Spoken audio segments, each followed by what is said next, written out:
Family bonds are very tight, but this young man would slip away from his family and be out roaming the streets, something that was unheard of back then. His family worried about him. One day, when he was roaming in the streets, he heard word of a mysterious stranger who had come to their town. And he tracked that stranger down to find out what he was there for. Because, you know, in those days, it was very dangerous to teach the faith. And so the Baha'i teachers that Baha'u'llah had sent out throughout Iran moved very quietly and looked for receptive souls, and the gatherings were very small and oftentimes secret. This young man tracked down this Baha'i teacher, wanting to know what he was doing here and what he had to say. The teacher was Nabil, the author of the Dawnbreakers. And this young man was a man named Baha'í. When he heard of the civilization transforming message of Baha'u'llah shared with him by Nabil, he immediately decided that he needed to go and visit Baha'u'llah, who at that time was already in the prison in Akka. And he set out and walked for 3 months to get to the Holy Land. This was the time when Baha'u'llah had written the letters to the kings and rulers of the earth, and most of them had been dispatched. The one for the Shah, Baha'u'llah had withheld, saying that the right messenger had not yet come. When Baha'í arrived in Akka, he requested to visit Baha'u'llah. Baha'u'llah granted that visit, and Baha'í was admitted to his presence and spent several hours with him. I don't know how many hours, but several hours. In those hours, Baha'u'llah transformed him. And when, as he was leaving his visit with Baha'u'llah, he informed him that he was the one chosen to deliver the message to the Shah. A message, the delivery of which would almost certainly guarantee his death. Baha'u'llah had instructed him that the message in the form of a scroll would be given him, and that he would be given provisions. But the scroll arrived before the provisions. And Baha'í, the moment he had the scroll in his hand, he left Akka to walk 3 months to go back to Iran to find the Shah. All that whole journey, he didn't speak to anyone except to somehow negotiate for food or shelter. He prayed and prepared himself to deliver this message. If you know the story, you know that eventually he came to where the Shah was. He was out exercising his troops on a broad plain. And Baha'í stood on a hillside nearby, holding the scroll, and waited. Eventually, the captains became uneasy, and the generals went to the Shah and said, "We don't know who that is or why he's standing there watching us." So the Shah said, "Bring him to me." Baha'í was brought to the Shah, and he was able to deliver the message from Baha'u'llah. But then, the Shah's advisors whispered to him, "He's a Baha'í. Let us have him. He will be able to tell us who the others are." And the Shah gave over this 16-year-old boy to those torture mongers. For 3 days, they tried to get information from him about who the Baha'is were, where they were, and for 3 days, under unspeakable conditions, Baha'í remained silent.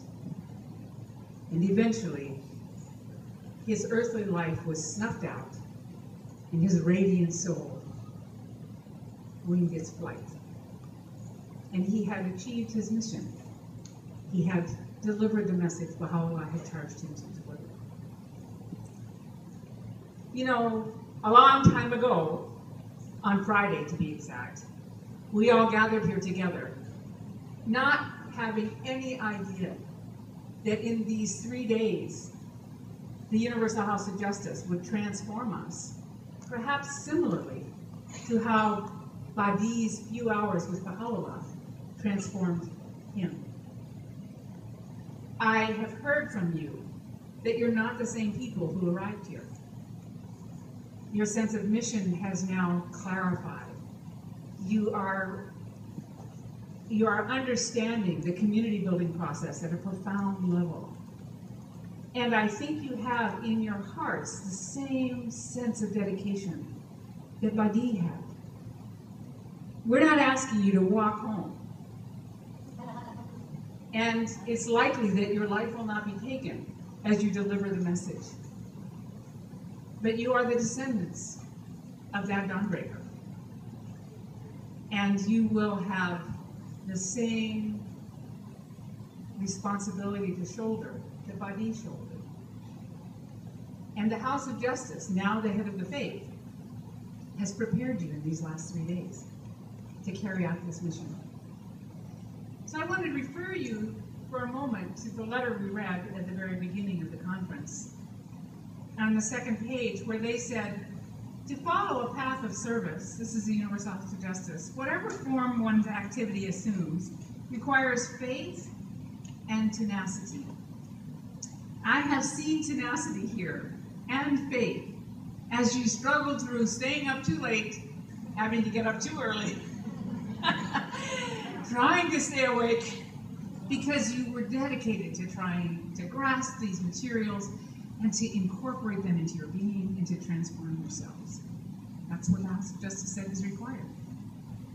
In this connection, they remind us, the benefit of walking that path in the company of others is immense.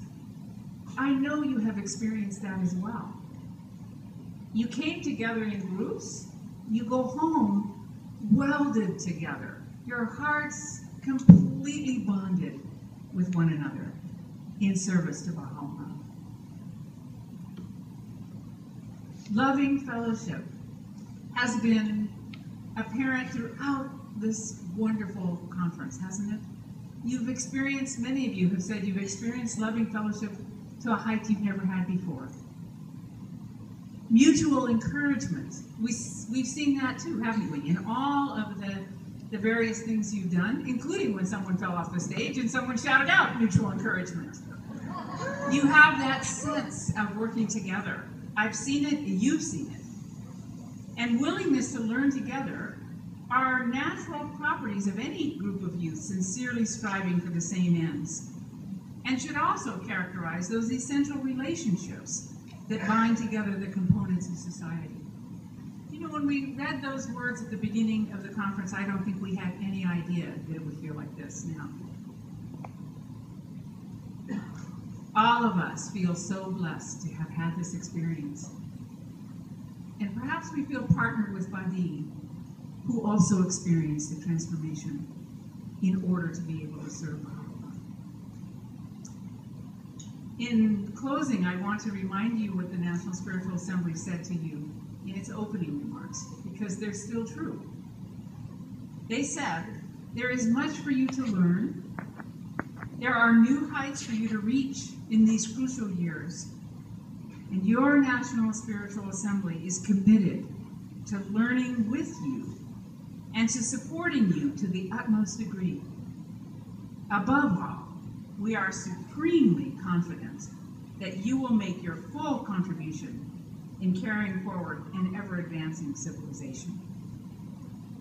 In a couple of weeks, your National Spiritual Assembly will be meeting in the environs of the holiest house of worship that will ever be raised on the planet. The only one that ABahá'í himself laid the cornerstone for. And during that meeting, in the morning on the first day, and in the morning on the second day, the National Assembly members will together climb those stairs up into the auditorium, and as a body, they will be praying for your success. Whenever you receive a letter from the National Spiritual Assembly and it says to you, "We are praying for you," please take it personally. The National Assembly prays for all of you, and we are extraordinarily